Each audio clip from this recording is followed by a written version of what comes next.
Hello everyone, welcome back to another episode of Technologyglance.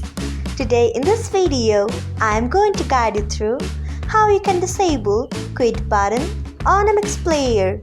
So let's get started. Firstly, open MX Player app in your device. Then tap on your profile icon if you haven't. Next tap on Settings. After that, tap on General. Next, you can see the option of quit button. Untick it by tapping on it. So this is how you can disable quit button on MX Player. Thanks for watching. If you found this guide helpful, we would love it if you hit the thumbs up button below. We upload great new tech tutorials like this one every day. So do not forget to subscribe to our channel and hit the bell icon so that you will never miss another update.